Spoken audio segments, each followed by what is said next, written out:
And welcome once again to the Liberty Lounge podcast. I'm Johnny B from the YouTube, and to my left is Jared of Guns and Gadgets, and out there in California, he's waving at you. It's Anthony, the Armed Scholar. Summer is up and running. However y'all found us, we are glad that you did. Jared, Anthony talked about this last episode. He mentioned it a couple times, and I wanted to address it today. It's the idea, and I think really the one that put it on our radar is VSO Curtis. So shout out to Curtis. Love you, buddy. Gun shows are dying or dead or on life support. What do you think? I wouldn't say they're dead yet, but they're trending that way. And I'll explain. Like, SHOT Show is going to be a perpetual thing because that's how NSSF makes their operating budget, basically. That's their income for the most part. And like the NRA show, that's a big portion of their income for the year. But the average gun owner can't go to SHOT Show. So How does this affect regular people? Because he's saying small gun shows are going to be done. The medium size, the regional ones, they are dying. Well, I might challenge that a little bit because I think as the bigger companies pull out of the bigger shows, like SIG 2 years ago pulled out a SHOT Show in the first year after COVID. Because they realized, hey, why would we spend $2 million or whatever the number was for this X amount of square footage? And to be clear, their booth was majestic. When we can just and send all those staff and take them away from whatever they were supposed to do and go to that event when they run their own. You're starting to see a lot of companies run their own events. Smith & Wesson ran their own event at their new facility here in Tennessee. I think companies realize it's more cost effective for them to run their own event where they can still have that type of, footprint in the community still. They'll still have some vendors come in. They'll still open it up to the public. People will still travel to go to them because if they love SIG or they love Smith, they're still going to get that exposure at a much more cost-friendly amount. I don't think they're dead. I think that we will see more smaller ones like GunCon. I don't think GunCon's dying. If anything, it's growing. No, GunCon is up and running, and I didn't go. Y'all both went, but I did the T-shirts for it. I followed on Instagram and on social media. It looked fantastic. Anthony, you mentioned it last week. I did not see what Curtis said. Mm-hmm. What was the gist of Curtis's point, and where do you think we are in 2024? What's going on?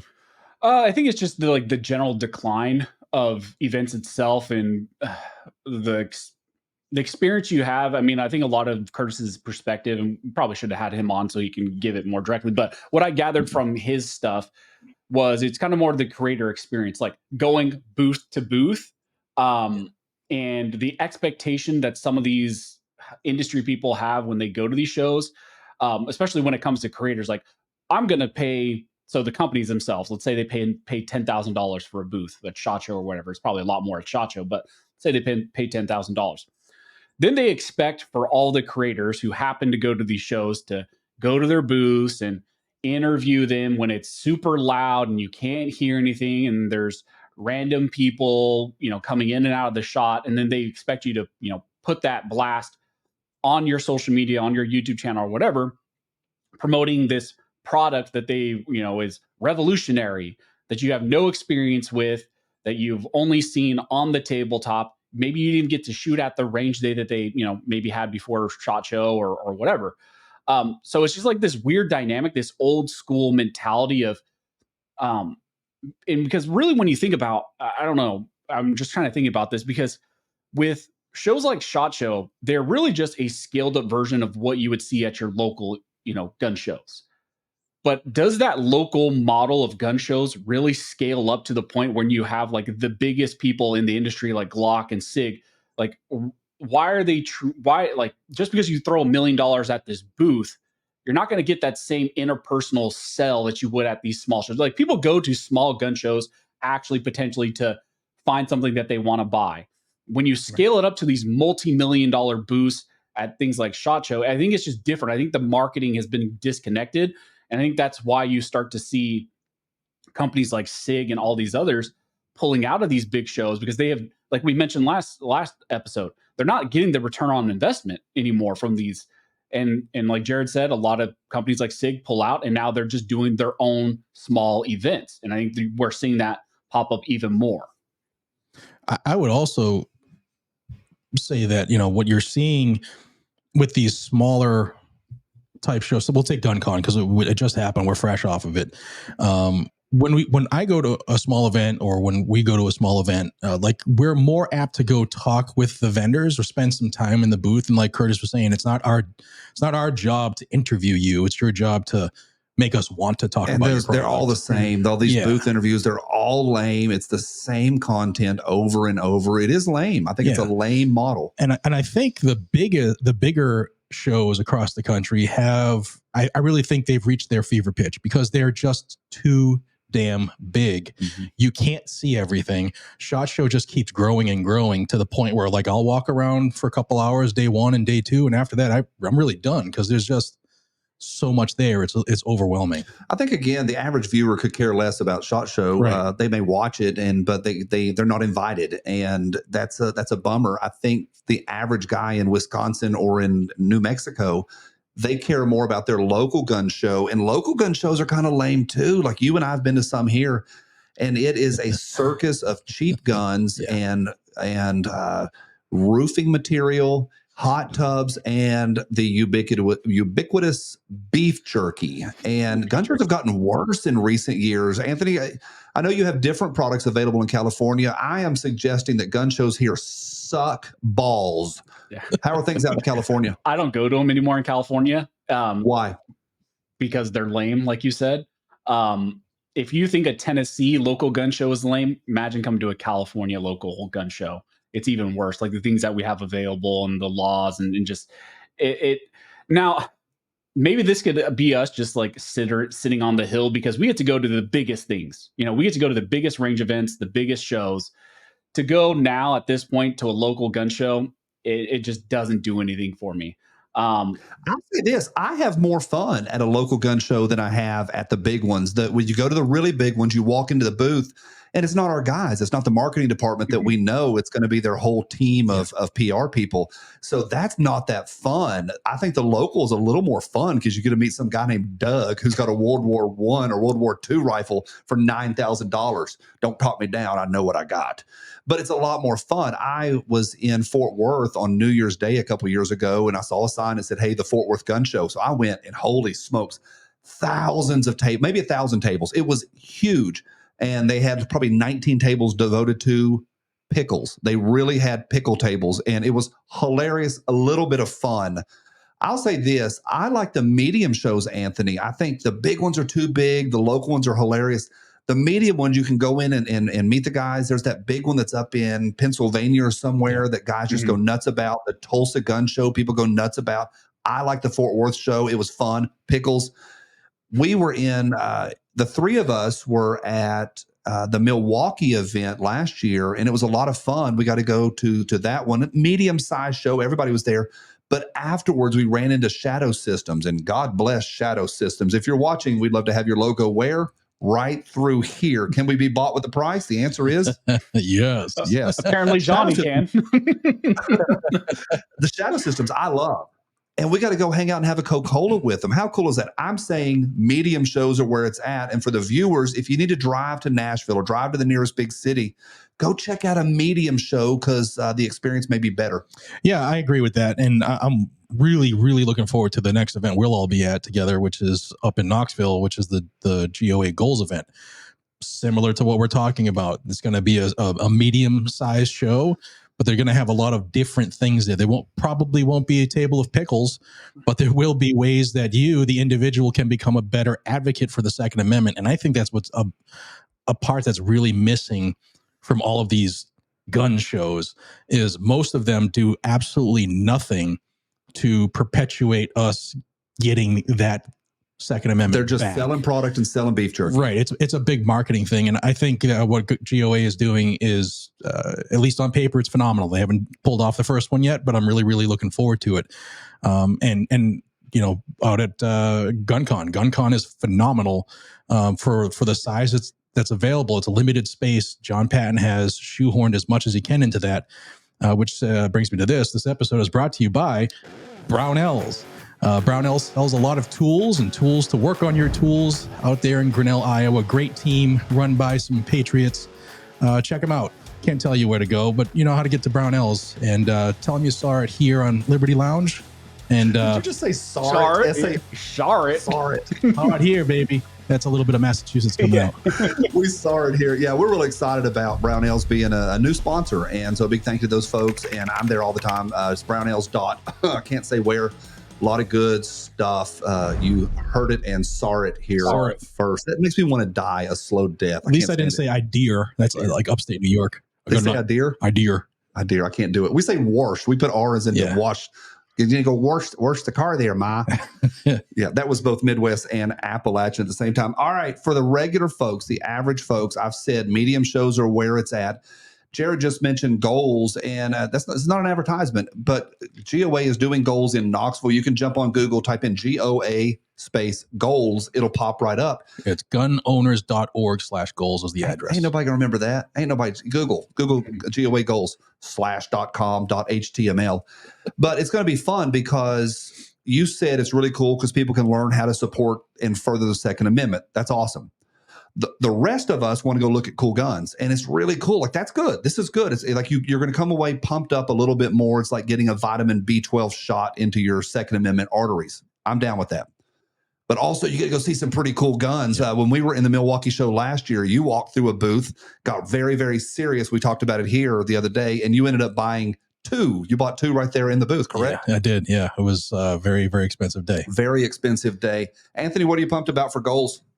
I think it's kind of like what Jared said. It's the medium-sized shows are fun as a creator, mainly because it's not overwhelming. Like SHOT Show, it's a fun time, and it's only as a creator. So this is, I mean, in general audience, your guys' perspective on some of these events is going to be different. But as a creator, the best time at these events is hanging out with friends and walking the floor and not being overwhelmed, not having obligations, just hanging out, talking, laughing, and meeting the people.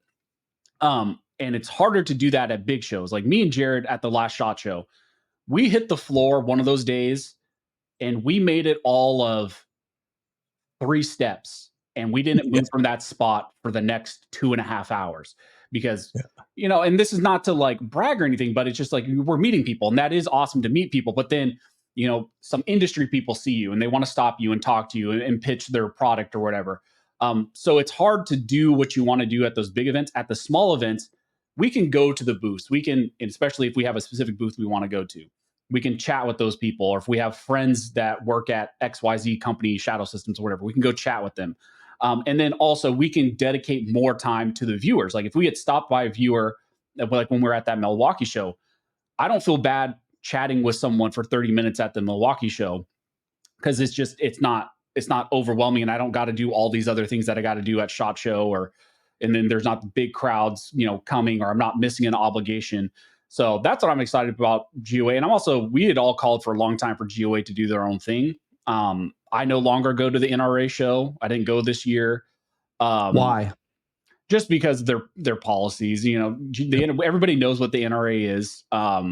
They? I don't think so. I don't think everybody knows what the NRA is, not remotely. I feel like people who are watching this podcast and who are watching our channels probably know. But if someone's strolling in for the first time, the NRA is not the two-way amazing organization that the mainstream media or the left would lead you to believe. You know, every town is constantly attacking. Every town, Giffords, all those anti-gun organizations are constantly attacking the NRA, and so are the left politicians because that's all they know. But when you really look at what the NRA has done in the past, and this is not anything that I have not said expressly to people in the NRA. So I have told the higher ups this very thing that I'm going to say. They were critical behind the bump stock ATF ban getting passed, including a bunch of other stuff with the NFA and GCA way back in the day.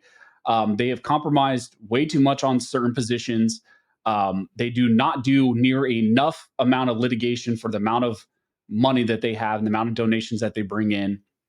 And we all knew for the longest time, Wayne LaPierre and those other executives were taking people's money and not doing the right thing. They were not protecting the Second Amendment. They were lining their own pockets, and they got caught. They got caught by the state of New York, and they've been stuck in multi-million-dollar lawsuits. So the NRA is just one of those organizations where I don't give them my money anymore. I haven't been a member now for a while. I don't go to their shows anymore. The last one I was at was right after, I think we all went to the one right after Uvalde, but that was mainly that was mainly because of that specific incident, and we wanted to show the community support because there was a big anti-gun protest at that event, so we all went to that. But I Which haven't was been. hilarious, by the way. Yeah, it was. Yeah, if you haven't seen it, go watch Brandon Herrera's video where he was interviewing some people. That was a fun one. Um, yeah, I don't do the NRA stuff anymore. I don't support them, and I would rather support GOA because I know their attorneys. I know the work that they do. I know all their executives. I know how pro 2A they are. How they're absolutely no compromise when it comes to the Second Amendment. And I really enjoy spending time with Eric and John Valleco and all everybody in GOA. And they operate super lean. Yep. They do not line their pockets like other organizations. So They don't that's even why fly first class. they don't even fly first class. Yeah, their vice presidents and their CEOs, all of them don't even fly first class. So yeah, that's why I'm excited just to support them in the first event, and I'm sure it's going to be many more to come. And so anything I could do for them when they brought it up, I said, yeah, absolutely, I'll be there. So all right, so the NRA was instrumental in the bump stock ban, and I was talking at the cigar lounge the other night with a friend, and I said something about, well, we were talking, and we're not out in California, we're not chasing Trump stuff. Not today. Not to get behind me, Satan. But somebody mentioned Trump, and I said, I'm pissed off at him. I'm going to vote for him because I'm not voting for a pedophile, but I'm going to vote for him, even though I'm upset about the bump stock thing. And he went, I said, what? He goes, that's just a piece of plastic. That wasn't even worth the fight. That's the problem. What's the problem? There are so many people, even in all of my comments, anytime I mention it, that's what they say. They are dumb. To be clear, bump stocks. They are. You heard it here. Bump stocks are dumb. I've played with them at the last one I played with was at the Big Daddy Unlimited shoot. That tells you how long ago that was. Epic shoot. It was like 5 years ago. It's a range toy. It's, in my opinion, it's stupid. But you know what? The government doesn't get to tell you what you get to own, especially when it's a slidey piece of plastic. They don't. They have no control over that stuff. And if we are willing to say, well, you know what, the government can tell us we can't use that, that's okay. Then it's a slippery slope, and we're never going to fight. We're never going to get that land back. I hold very tightly to this. Bump stocks are dumb. I think binary triggers are dumb. I really do. I think binary triggers are super dumb. If somebody has one at the range, do I want to play with it? Yep. Of course. Yeah. But I think they're super dumb. There's no reason in a practicality. I know that's going to upset some people. I'm not trying to be upsetting in this moment. I will in a few minutes. But I'm not purposely trying to be upsetting. I just think it's a dumb thing, especially for a work rifle, a rifle that you're going to be using on a day-to-day basis. If it's a range toy, don't care. Go have fun. However, even though they're dumb, we have to stop any encroachments on us. Anthony, how dumb are binary triggers and bump stocks? Yeah, I mean, I'm pretty much with you guys. Like, for your everyday work rifle and all that, should you maybe run those? I don't know. It's up to you, but I wouldn't. They're fun range toys, but I think the bigger, it's not the equipment itself. Like Jared said, it's the principle. It's the principle behind what was going on with the whole bump stock regulation and the NRA saying that it's okay to let the ATF regulate these things, and regulating literally just a piece of plastic as an actual machine gun in its own right, trying to redefine things within the GCA to make them fall within that classification, to go back on years and years of ATF guidance, to try to make people felons overnight. It's all of that. And then the trickle down effects that we all at that time, and I know Jared and Johnny, we had talked about this when the bump stock stuff was first happening. I was screaming on my channel. Jared was screaming on his channel. Johnny, you were probably screaming on your channel. This is why do you say probably? It means because you don't watch. Why? You're like, I did this. Well, I don't know what you did in your meme review. I don't know what you did in your meme review. Like maybe you had feeling the love here in Tennessee. Feeling the love. But we were all screaming about the channel. I don't watch Hump Wednesdays all the time, Johnny. So I might have missed something. I don't know. But we've been talking about Pickles, Big Daddy Unlimited, and Hump Wednesday. This video has now been demonetized. Sorry, Brownells. Thank you, Brownells, for being a sponsor. But we were all screaming about the trickle down impacts of what that was going to, and everybody was saying it's stupid. It's a stupid thing. Nobody cares. Who cares? And that was the NRA's position as well. We were all screaming, this is going to impact other things. And just, a short year or two later, then you had the unfinished frames receivers rule, the pistol brace rule, the engaged in business redefinition. They've gone after homemade suppressors. There's been a lot of things that were a direct result of what they were doing with bump stocks, and that is what we were all concerned about. So it's not necessarily the equipment itself; it's the principle and the legal ramifications of things like that when it happens. And I know it's kind of cliche, but you give them an inch, they take a mile. The anti-gunners, that's been their policy. If you give them any leeway at all, they will take a mile. And that's what we were all concerned about. Now, we've been pretty lucky with the Supreme Court and the Cargill stuff. I know some people are out there saying, oh, this was all Trump 4D chess and NRA 4D chess. I mean, the NRA, the statements the NRA was sending out after the Cargill decision just blows my mind. Ridiculous. Saying that, you shouldn't be able to regulate these, praising the Supreme Court when the NRA was on record at the time saying it was okay. And they got community noted for it too on Twitter, which was hilarious. Yeah. I think we should take a temperature of the viewers right now. All right. Do you guys and gals think that the NRA is this stalwart? Do you think that the NRA has bamboozled people because they'll come out saying that they, were a big part of this whole plan of getting rid of the bump stock ban when they were the ones behind it? They are the ones behind the bump stock ban that is verified, and they have supported every major piece of gun legislation for 85 years. 85 years. The Bipartisan Safer Communities Act, they were behind the scenes pushing back against the GOA and their lobbyists. Like, you had NRA lobbyists pushing back against GOA and their lobbyists, saying like, hey, it's okay to have this Bipartisan Safer Communities Act, which then led to the engaged in business new ATF rule. So that's what we're dealing with here. And I think if people watching are one of those people who think that the NRA and Trump's playing 4D chess, let us know in the comments why, and then maybe we'll pick them apart. We'll have some fun with it. I think there's a lot of folks that are like, hey, the NRA's misguided. We need to get them back on track. When Wayne LaPierre stepped down with his giant golden parachute, I had so many people reach out and say, we're just a little bit off track. And I had to push back. They've never been on track. They are not on our side. They are on their side. They are a nonprofit cash grab organization that has never done anything to help the Second Amendment. Even worse, they have put us in a bad situation again for 85 years. Now, the NRA ILA, that's their sister organization, they've crushed it recently. I'm afraid to throw this to Anthony because he'll start mentioning case law and tort reform. But the ILA is pretty solid, aren't they, Anthony? Yeah, they do some good things. They're other than the loan. Yeah. They loaned a lot of money to Wayne LaPierre to keep them alive, Chris Cox, when he was there. Yeah. The NRA is interesting because, like Johnny said, there's potentially some changes that are going on right now, and they've hired some new people, some people that I know of, some people that are helping to head the NRA ILA legal department, and you're seeing some impacts of that. So, for example, the recent California lawsuit that was filed in conjunction with CRPA, SAF, FBC, and the NRA. So all those organizations jumped, and Jared, when was the last time you saw the NRA as a named plaintiff on a lawsuit? Even with the frack pistol brace lawsuit, they were help funding 50% of that lawsuit, but they were not willing to jump on as a named plaintiff.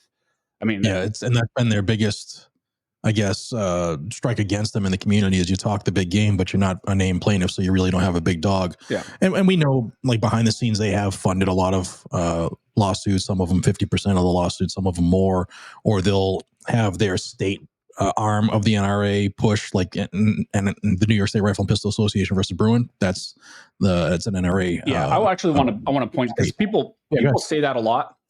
But the problem with these state orgs, so like CRPA is technically a state affiliate arm of the NRA. So it was New York State Rifle and Pistol Association. Really, when you talk to those state orgs, though, they don't get any direct funding from the NRA. It's not like the NRA trickles money down to them.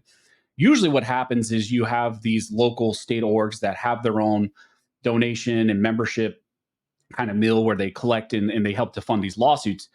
And if their lawsuit is successful enough to potentially make its way up to the Supreme Court at some point, well, then maybe at that time, maybe you would have the NRA jump in. Or they will just wait for the state org to actually get wins, and then after the fact, they will put out a blast, They claim it, taking credit for the lawsuit. Yeah, Like, yeah. oh, this is my state affiliate. So I mean, a lot of that's behind the scenes. We don't really know how much they're funding these local orgs, but I just have to take the local orgs for themselves when they are saying like, "Hey, we're hurting for funding and we're not getting funding." I'm going to take the person who's actually doing the work and for their Right. word. If they're saying the NRA is not giving us money, I'm gonna say that yeah, they're the ones who should know because they're the ones saying they're not getting funding. So Yeah, which is why we always say support those who support you. Like, people should be skipping a large pizza and send that money to their local state organization who's fighting for our rights. Each state has them. I'm having my large pizza and sending a little bit. I will skimp in other ways. I'm not skipping a pizza, but yeah, to your point, it's not that much to be involved. Right.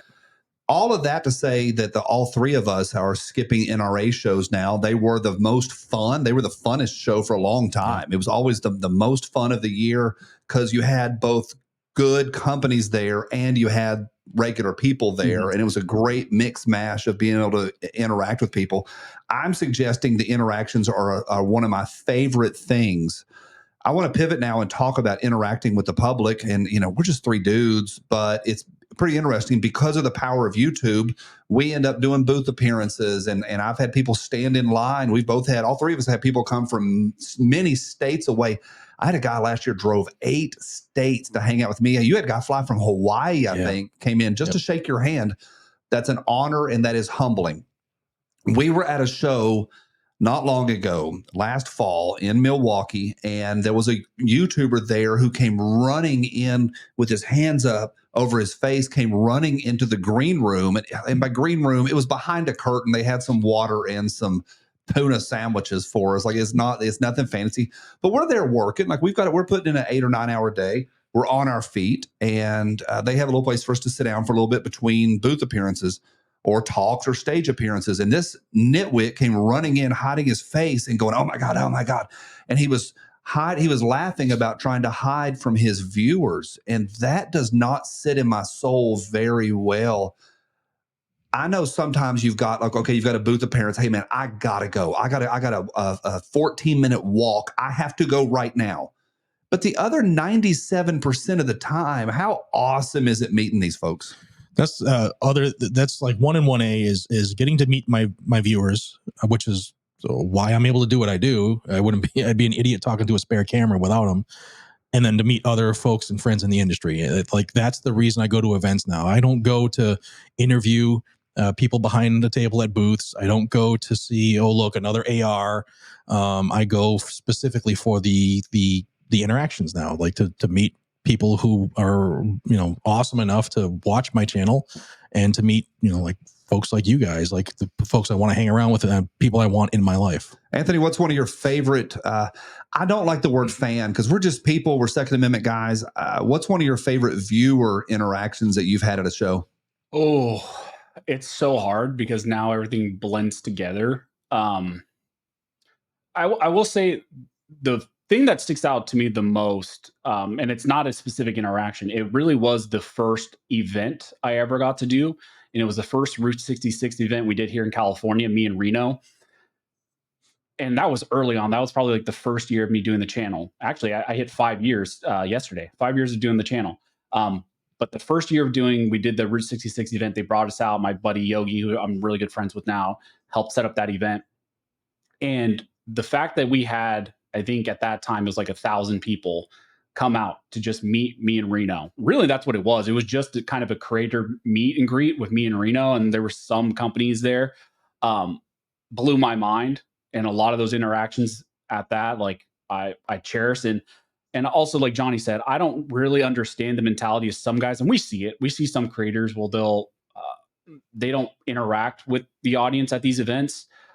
They just will only hit the floor to do their booth obligations, and then they will go back up to their hotels, or they'll go. And to be real clear, I don't have a problem with a guy that may have a little bit of social anxiety. It's tough. It's hard. It's a lot of interaction. I don't have a problem with the guys like, you know what? It's not my thing. It bothers me on my inside, like going out and meeting 500 strangers in a day, maybe a little anxiety, maybe a little social pressure. I have no problem with that. Yeah.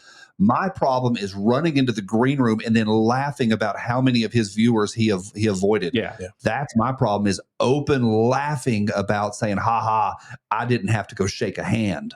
Yeah, that's what I'm getting at. Like, I don't understand that mentality. If anything, I'm the exact opposite, to the point when I take my you guys know, I take my wife with me at all these events.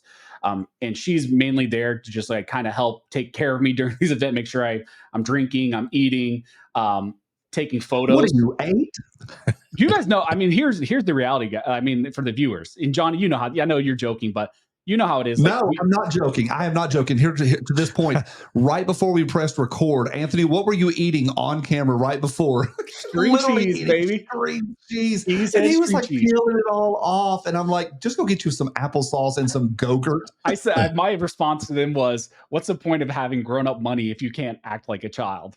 Like, I mean, come on. That's what. I'm okay with that. Yeah. So, but the reality is, like, when we go to these events, it's hard to find time to like get something to drink, like drink some water, find time to eat food, to take a moment for yourself to go step behind the curtain. Like, it is hard to do those things. So my wife kind of goes along, and she also does the photos, because anytime, and this goes for anybody, if you're listening to this, maybe you go to an event and you see me, never feel bad about asking to get a photo or stop and talk to me. That's why I'm there. I will always give you time. I will always take a photo with you. That's what my wife goes. She takes the photos. She says, like, that's my job. Every time, like, when someone asks for a photo, she says, oh, that's me. That's my job.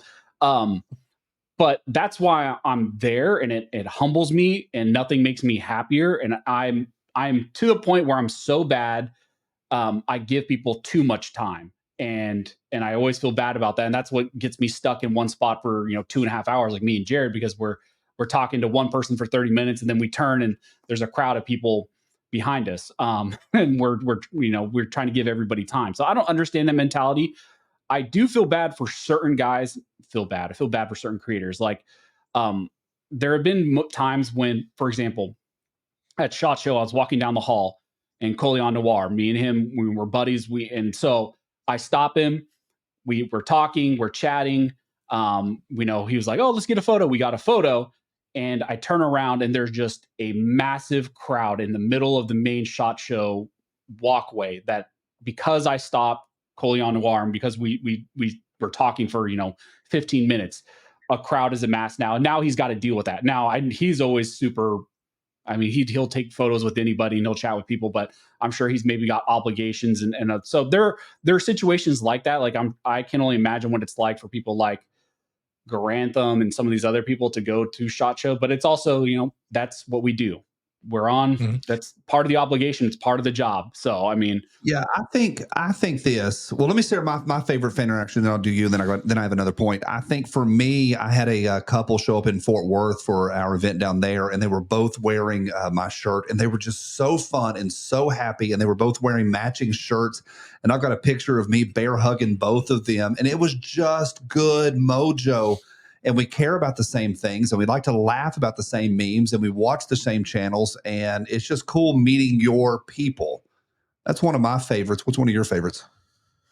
Probably the first time I met not only a viewer and a supporter of the channel on Patreon, but the person is also an investor in Blackout, which to me is like so humbling that somebody believes in what you do so much that they'll help invest in your company like that.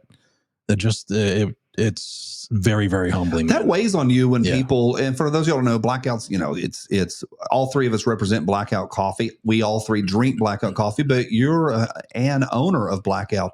That weighs on you when your friends and your followers invest, doesn't it? Big time. Because not only do you have the pressures of trying to, grow a company and be as big and as successful as possible, and, keep to our what got us where we are is like the freshest coffee available. Like, if you order from us, it's being roasted and shipped within 3 days. And that's tough to do as you grow to scale. But now the pressure of like friends and family who believe in you enough to throw money behind the company, it makes it even harder. It makes it real hard. We have a mutual friend, and this is good stuff. Like the three of us on the last episode, we talked a lot about capitalism and how we are all three capitalists. And it's a lot of fun to see this thing grow. The three of us are all invested. I imagine Anthony is. I don't know Anthony's money stuff. But I would imagine we're all invested. I am in Blackout. And this is not a commercial, y'all, not a commercial at all.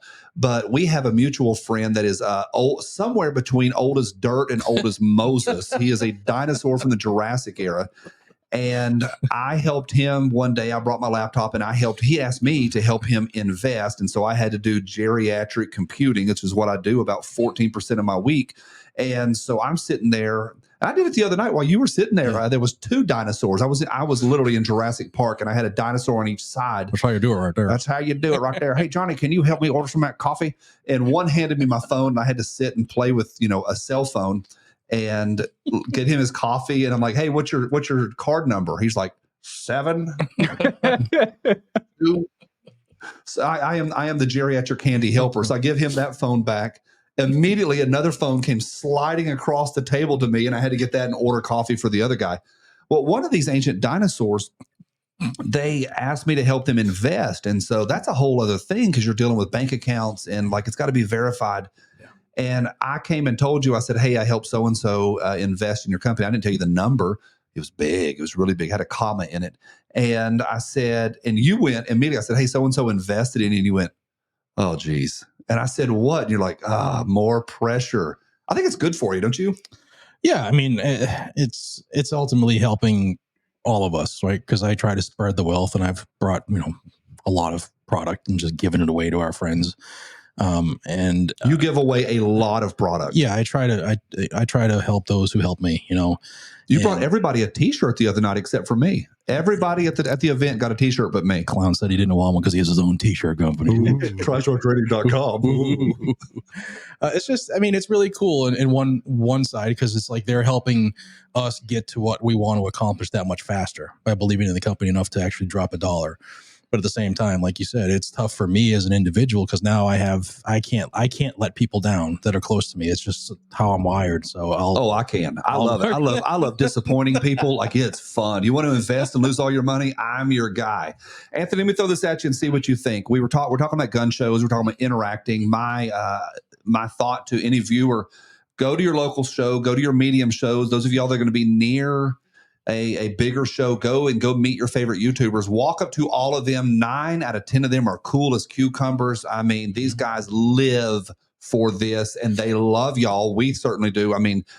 But I do think this: humans live by feelings. All of us do. We like to say that we're logical. We're not. We like to say that we're here, but we're more here. We all tend to be more emotional feelings, and we go towards those feelings. We're always pushing and grabbing for these feelings. And I think in a world and an era that is celebrity obsessed, I'm going to throw this out there, and this has to do with gun shows as well as gun tubing, that there is a population among us of YouTubers that the celebrity goes to their head, and they love these moments where there's a whole 7 people waiting in line for them, and they lose their freaking minds, and they try to get these feelings, not logic, because it's 7 people, 7 nice people, very nice people, but it's just 7 people. Stand there and talk for 27 minutes, take 13 selfies, shake some hands, and go on about your business and call it a really cool day. But instead, they try to be pseudo celebrities, and that is affecting YouTube today.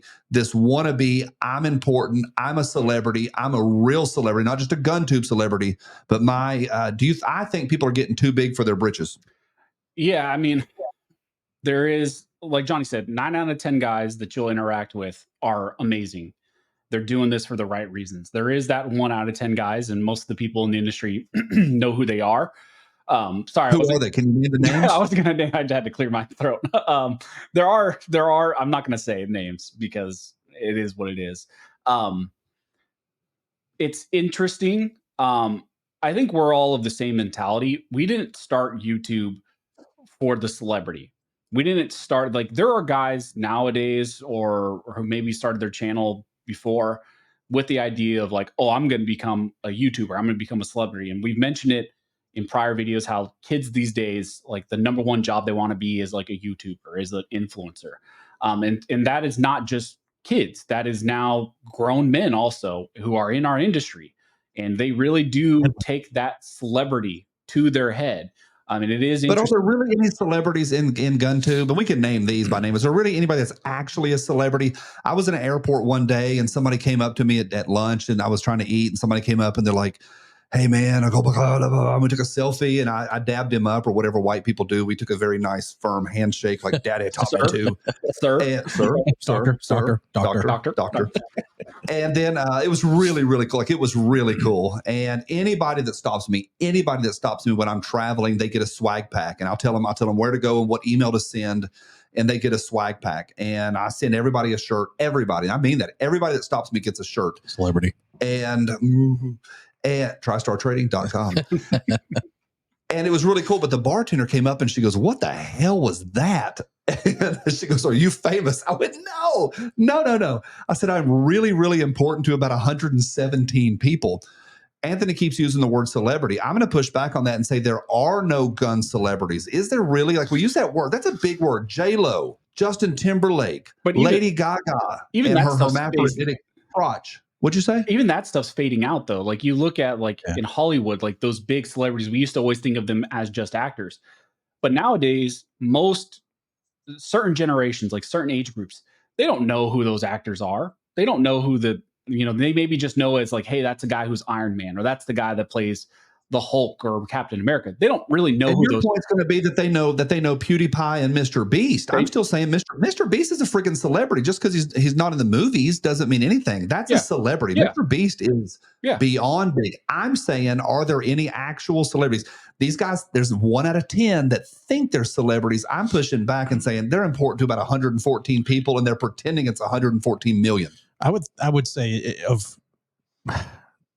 of the guys and gals in our industry, in our circles, the ones closest to a celebrity would be like, I'd say Coleon, because he's on national news channels. He's been on Rogan. A lot more people know him. He extends beyond the boundaries of social media and YouTube. There's 2 more that you got to name. Brandon Herrera, he ran for Congress. Like even people who didn't know who he was are well aware who he is now. 2 more.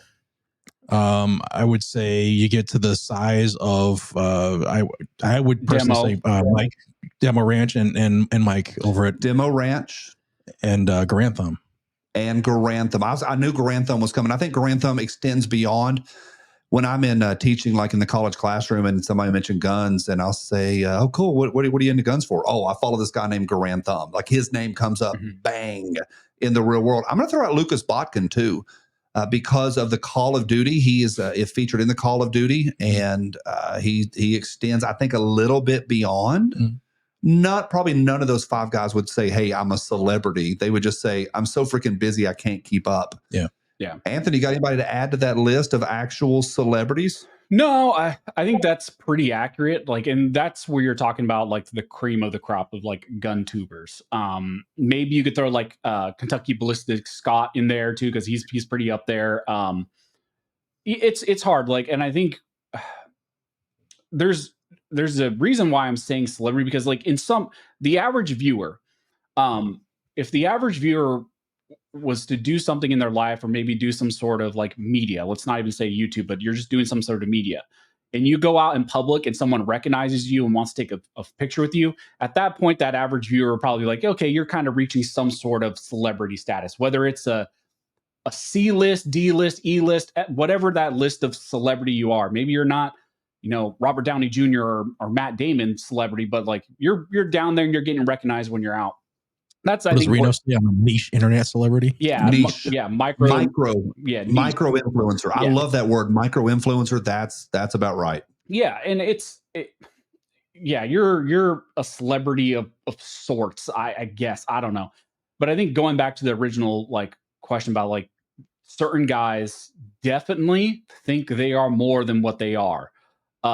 I'm a very introverted person. I should not be doing YouTube. The fact, like, if you would have asked me 5 years ago when I started my channel, I would be doing a podcast with you guys, or I'd be doing a YouTube channel, or I'd go to events and do speaking engagements and meet and take photos with people, or people would stop me on the street and I would take photos. It wouldn't happen because I'm just so introverted.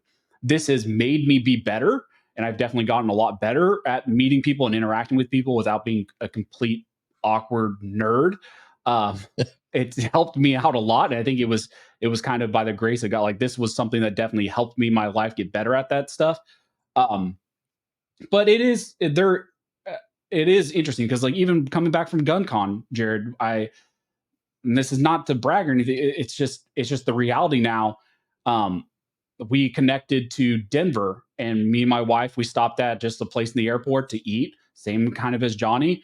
We sit down, we start to eat. A guy comes up to the little waitress area where he's getting ready to get sat, and he just like looks right at me and points at me. He's like, "Arm Scholar, I love your channel," and we take a photo with him and all that stuff. And that is now like anytime I go to an airport, I get recognized. Almost anytime, like I went to my niece's play, I got recognized at the play, took a photo with a guy at the play. It's just one of those things now. And so the average person, they would probably say, okay, maybe at that point you're a celebrity. What scale of celebrity? I don't know, but it definitely doesn't go to my head. If anything, when I have those situations, my introvert comes out and I just want to go crawl in a hole and hide because it's just awkward, especially when you're around your family. It just is awkward. Like you're like, yeah, it's just weird. I got in an Uber in, I don't know tell me if you were in the car with me, got into an Uber in Reno, Nevada, which we've been to Reno, Nevada together before, but I think James Reeves was in the car with me. But there's a guy, he had some sort of a macho bro vet sticker on the back, grunt style or something that kind of gave away what he was. And he's driving down the road. And I just started needling him with these questions. Hey man, what was that sticker on the car? He goes, well, it's kind of a gun thing. Was that us? Yeah. And he goes, kind of blah, blah. And I was in the Army and blah, blah. I said, oh, well, you really believe in that stuff? And he's like, yeah, I kind of do. I said, oh, so you believe in guns and stuff? He goes, I know who you guys are. And just let me needle him. I got in an Uber here in Johnson City one time, and this guy, this is a young guy. He's 20, 21, 22, I don't know. And he looked back again, looked back a third time. Are you Johnny B? I said, yeah. He goes, oh my God. And I said, yeah. He goes, I stopped watching you. And he was really excited. Then he had to explain to me why he stopped watching, because I posted a meme that he didn't like. And I kind of agree with him on that point. It's fun when people freak out, isn't it? Yeah, it's cool. I'm like, yeah, I mean, we're all kind of the same. I'm not comfortable still getting noticed. It's not why I do what I do, but it's fun. It's fun. It's extremely humbling. It lets me know that people really care, which drives me to keep doing it, because I've been burnt out numerous times doing this for the last decade. And that's what keeps me going, is I know that people want to watch it, and they show their love when we actually get to meet them. So it's pretty cool. What about the worst experience you guys have had with someone? I think this is also important. Yeah, I know Jared's, and I think this is also important because this is this kind of goes Jared's to like win. Yeah, this kind of goes for the celebrity, like not celebrity, but it's like almost one of those things like you don't really think about all the ramifications and be careful what you wish for, because you don't. I know Jared probably never thought about this when he started making YouTube videos, and I definitely never thought about these things. So go ahead, Jared. We'll talk about our worst. Yeah, Jared's going to win. Like we're all three going to tell a story here, but we're going to start with the top and go downhill from here, because none of us have had this. Yeah, I was at an event. I won't say where, because it'll give it away for some people that are involved that don't want to be named. But there was a person who came to this event hours ahead of time and specifically went there and asked for me. And this was an event where this day was just us setting up the event. So a bunch of us went out for lunch, and I guess the head of the wranglers, the person who was herding cats, us creators, his phone went off and he stepped out and he came back and he pulled me aside. He's like, hey, there's somebody who's at X location and specifically asking for you. And, you don't have to say yes, but when we go back, would you mind, just meeting the person for 5 minutes? And I said, yeah, no problem. That's why I'm here, is to meet with folks. And I met him, and it went off like a typical type of, experience, except he was really, really, really into me. Like really hubba into you. Well, he was Jared, there with let's be best friends type thing. He was there with his wife, and he had asked for my phone number, wanted us to like text and chat, and wanted me to stay at his house. And it was just, it was awkward, really awkward. Stay at his house. Yeah. And eventually about 15 minutes into it, like it was really, I don't like people in my space. I like to have a reactionary gap. One of the persons who were herding us cats, came by, did a walk by, and saw that I was obviously uncomfortable. So he it was able to get me out of there. And then a couple hours later, I went to a retail establishment at this location, and he was still there. He'd like popped out of a clothing rack. It was like weird. It was really weird. So I gave him another 10, 15 minutes. And, at this time, the employees who were at the store realized something, wasn't kosher. So they had asked me to do something, which pulled me out of that. And then later on in the day, about 2 hours later, another person at this event who was a supervisor came up and was like, hey, this person still wants to talk with you, and he's not really leaving.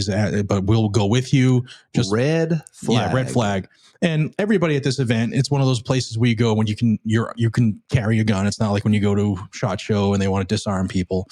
And I knew he was carrying. He had his gun. He was left-handed. Obviously, he had it on his hip, which was no big deal because we were all armed. But this time, two of the guys went with me because they knew how awkward the two previous situations were, because I told them, and I just said, like, my spidey sense was tingling. This dude's just not right.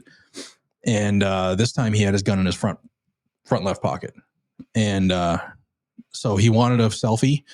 And I said, I'll give you the selfie, but then I got to go. And like my training just took over. Like I pinned him in, I put my arm on his shoulder and I pinned him so that if he was going to do anything, because why would the gun be moved forward? Now it's just really, really weird.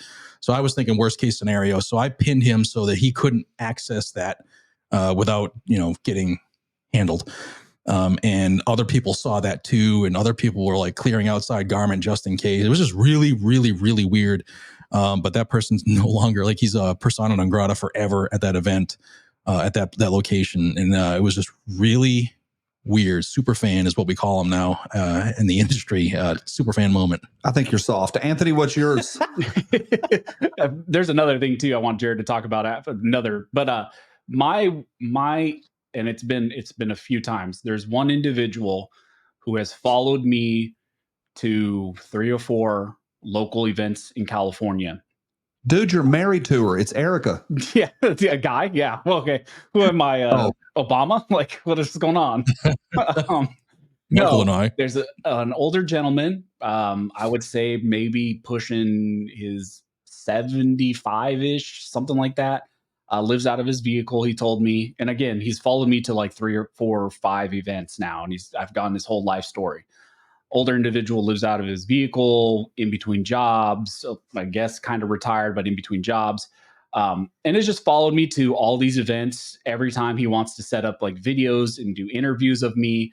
When I did a speaking engagement down in Orange County, he came to that event with a whole bunch of equipment and I guess lied to those guys and said that he was with CRPA and was there to film me, which he was not. And this was like the 3rd interaction I've had with him. He's followed me to my local county org when we set up some CRPA stuff. And it's just one of those weird, and then he, talked about wanting to start YouTube, and he's an older gentleman. And he wants to have it kid focused. He wants to be able to like focus on getting children into firearms, but he's a 75-year-old man. He's asking me like, how does he resonate with the younger crowd? It's just very, very strange.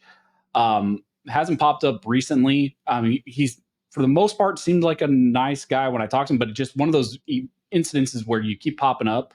And I'm having these interactions with you multiple times at multiple events. And also some of those people like Jared was alluding to, they don't take others into consideration. When you're at an event, they want to take up all of your time, and they don't give anybody else any opportunity. Like it is all about them interacting with you. They want all of your time. They don't consider anybody else. So that's one of the weird ones. I honestly thought Jared was going to tell us about the time that the guy came to your house multiple times. To me, that's more concerning. We'll listen to Johnny's first. Yeah. I think that's that. I thought that's the one you're going to tell also, where a dude came to your house multiple times. That's how you get shot. That is how you get shot. Don't show up at Jared's front porch. I think that's a lesson for all of us. Show up at my house. I'll probably give you something out of the freezer. Not a problem at all. We'd love to see you. Come on in, y'all. I think for me, and we're not talking about somebody in the industry, like pitching people and saying, hey, would you come look at my whiz bang gidget gizmo Sure, let's sit down and talk about it. Like, this is awesome. Like, pitch me, email me, let me pitch you, email you. I love pitching back and forth. I got pitched on the phone last night. It was had a great time. We're not talking about that. Had a dude at a show who had a product, but it was nebulous at best, but wanted me to advertise for him and wanted me to do promo for him and wanted to show me. And he doesn't have a booth. He's just a dude walking around with a backpack. 7 times he pitched me in one day. And this is not woe is me, I have to hide from the public. This is 7 in a row awkward exchanges of, hey, man, do you think you can do that? Would you support the Second Amendment. I support the Second Amendment. Why can't you support me? I don't know what to say, buddy. And I just get awkward hands and I don't know what to do. And it wasn't the one interaction, it was 7. He pitched me 7 times to the point where it just made me sick to my stomach because I probably spent 2 hours with the guy over the course of a 2-day show. And man, it was tough. We've been talking about gun shows today. VSO Curtis says that they are dying. You say they may be waning. Anthony, what's your final thought on gun shows? I think big ones are trickling down, but you're seeing these niche focused ones like GunCon, which it's much more for the end user. It's much more for the content creators to engage with the audience. Those things are becoming more relevant. The big boost for Glock to release their new clone 9mm that they've been making for the last 20 years. Those shows are going, those shows are going away. It's but these other events like GunCon, I think Primary Arms does their own, PSCA does their own. Like, there's a lot. SIG is doing their own. Those more like niche focused events, I think, are going to grow in popularity. Which in some ways is kind of horrible for us because now we're going to have to go to even more events if we want to engage with some of these manufacturers. Oh, boo hoo! I get to go look at guns. Sorry, Anthony, you're going to have to travel even more. Pack your string cheese, put on your big girl panties, and you're going to a show. Hey, a big thank you to our sponsor, Brown Ales. We love y'all and really appreciate the love from Brown Ale. That's pretty cool out in Grinnell, Iowa. On behalf of Anthony the Arms Scholar eating his string cheese and Jared on the left here not shooting his viewers in his front yard, I'm Johnny B, and we'll see you soon. Deuces.